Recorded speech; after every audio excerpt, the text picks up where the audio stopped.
At the start of this year, Wall Street Journal posted an article titled, "China's Global Megaprojects Are Falling Apart," detailing the story of how China tofu projects spread throughout the world.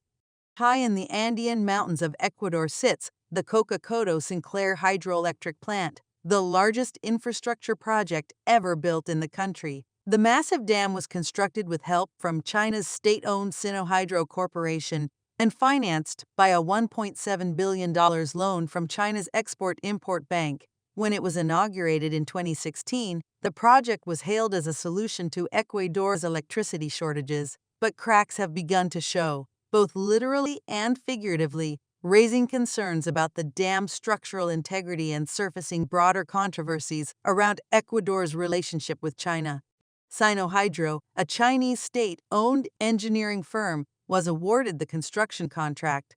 Ecuadorian leaders hailed the project as an ideal collaboration, but in the years since its completion, however, the dam has been mired in controversy. Critics accuse the Ecuadorian government of ceding too much control to China and failing to properly oversee Sinohydro's work. "China lent us the money and forced us to hire a company they wanted," says Fernando Villavicencio, an Ecuadorian assemblyman.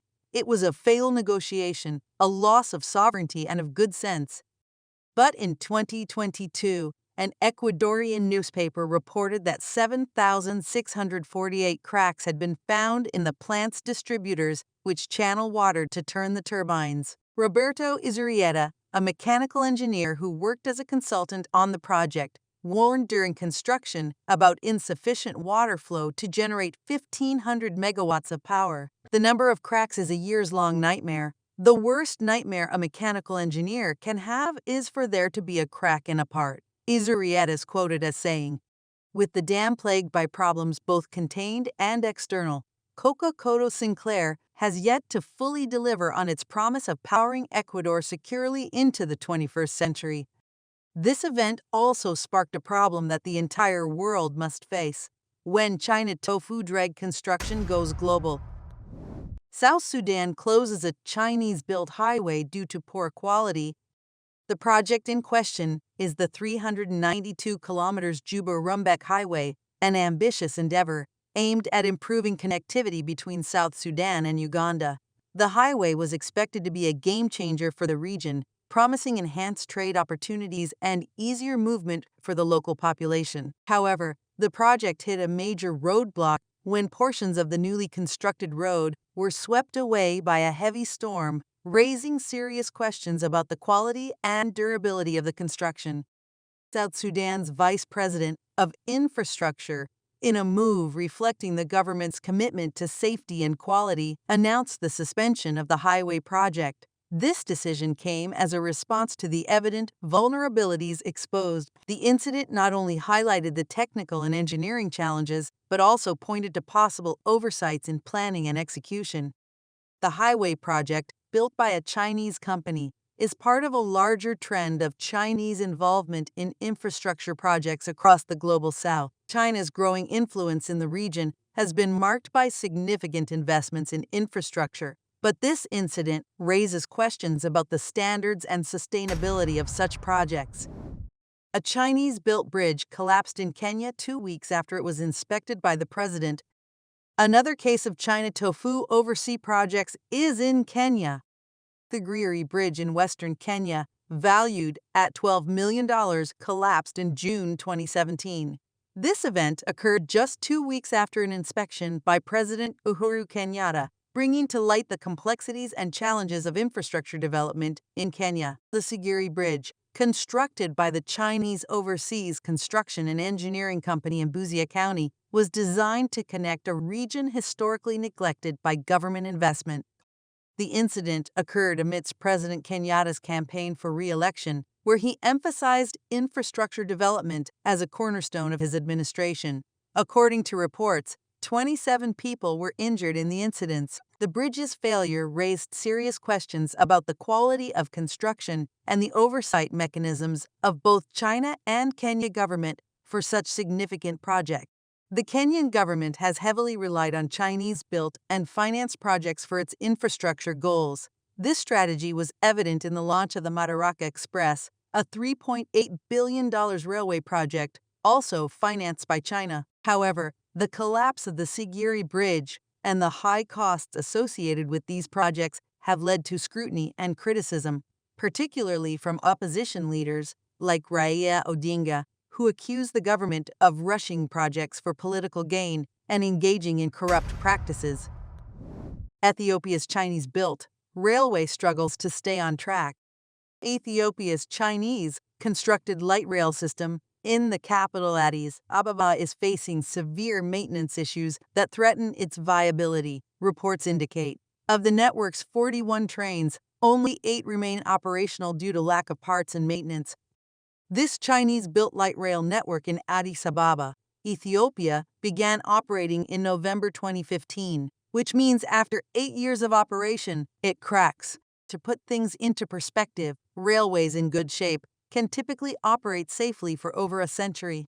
Major infrastructure failures in Addis Ababa's line so soon indicate abnormalities versus standard railway lifespan. The required $60 million overhaul further signals that more systemic issues are at play. Experts like Alemayehu Geda of Addis Ababa University have raised concerns about the feasibility studies conducted for such expensive infrastructure projects in Ethiopia, as well as in other African nations. We often show poor negotiation skills when we deal with such loans, as well as on our implementations later on, Geda noted.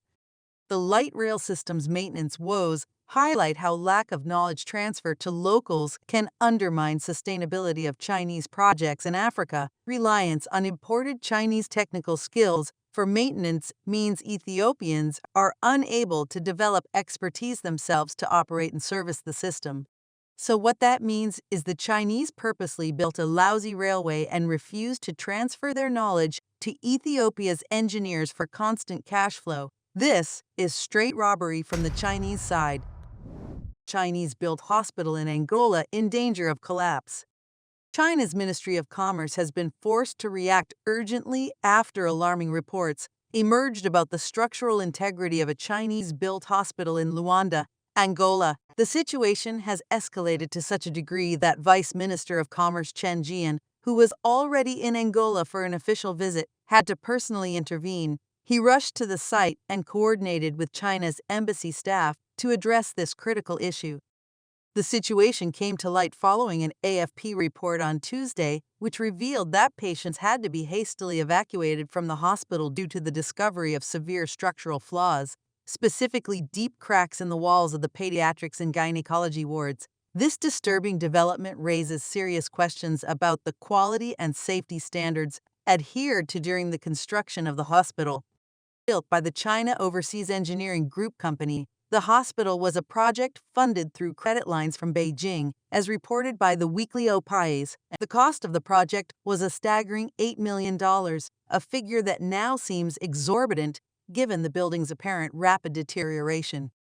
Ariana Afonso, a local parliamentarian, expressed her outrage on state radio, highlighting the unacceptable risk posed to patients' lives due to these structural issues. She demanded accountability from Luanda's provincial government, emphasizing the need to identify and hold responsible those behind this fiasco. For a building that cost $8 million and was constructed so recently, such hazardous flaws are inexcusable. The CMC official, speaking on condition of anonymity, admitted that a thorough investigation was necessary to determine the cause of the cracks. However, this response seems inadequate given the gravity of the situation. We are examining all aspects related to the hospital's construction, and a team of construction examination experts will be dispatched immediately, he said. But this statement does little to assuage concerns about the potential compromise in construction standards and oversight. Completed in 2005, the hospital spans over 7,900 square meters and contains 100 beds. The fact that such a significant healthcare facility is now at risk of collapse barely a decade and a half after its construction is a damning indictment of the project's execution. It not only reflects poorly on the China Overseas Engineering Group Company, but also raises serious questions about the efficacy of China's infrastructure projects abroad, particularly in terms of safety and long-term viability. China's crumbling global infrastructure empire. Understanding systemic failures. Over the last 2 decades, China has massively expanded overseas infrastructure building, financing hundreds of roads, dams, rail lines, and hospitals in Africa, Asia, Latin America, and beyond through state-backed loans and construction companies. But instead of building actual high-quality infrastructure, China built the most trash projects possible. These incidents reveal an empire built on shaky foundations. Though causes are complex, simple deduction can point to a confluence of factors. Lack of accountability. Chinese state-owned enterprises dominating overseas buildings often escape sufficient independent oversight. Tight construction deadlines take priority over quality assurance. For example, in Ecuador, the government seemingly ceded total project control to Sinohydro, failing to ensure accountability, prioritizing speed over sustainability. In race-to-complete projects like Kenya's Sigiri Bridge, audits suggest sustainability took a back seat.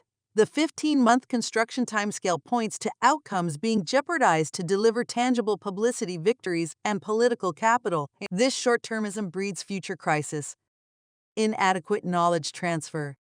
Dependence on imported Chinese expertise, with little skills transfer or training for local workers, has hobbled projects post-completion. For example, Ethiopia's Chinese-built light rail now has only 8 of 41 trains operating partly as maintenance remains in China's hands. Sustainability suffers. Corruption and cutting corners. While further investigation is required, expert analysis indicates that corruption and deliberate corner cutting cannot be ruled out. The alarming pace of deterioration and construction flaws uncovered in some projects raise questions around deception to win contracts through bribes, then maximizing profits by flouting codes. All the bad construction of Chinese officials is all related to cutting corners. That is why all the projects broke down so quickly. In China, up to 10% of construction funds belong to officials. With that in mind, we can imagine how much corruption there is when dealing with foreign nation with little knowledge about Chinese. China's crumbling global infrastructure empire exposes the true duplicitous nature of its international building agenda. Systemic failures, far too premature and alarming to be mere accidents, point to deliberate malignancy hiding beneath the veneer of development partnership. The cracks in walls, bridges, and roads signal fissures in the trust recipient nations once placed in China's grand visions for modernization. Its companies prioritize deadlines and profit over accountability, safety, and skills transfer, content for structures to collapse when ribbons have been cut and headlines made. The widespread issues suggest calculated deception by an imposter development state, one seeking influence rather than sustainable impact. The dire results, compromised hospitals, stranded trains, and roads to nowhere, inflict serious damage on communities banking on China's promises for better futures. As constructions disintegrate, so too do illusions around China's claimed peaceful rise. Demands for investigations reveal suspicions that corruption and gross violation of building standards indicate something more sinister at play, that China shows little willingness for transparency regarding shoddy overseas practices further erodes any remaining goodwill. The coming days will judge whether China remedies its ways or persists along this exploitative path, heedless of warnings in the concrete cracks increasingly difficult to hide. Its global infrastructure ambitions risk being buried under the rubble of its making if urgent change does not come.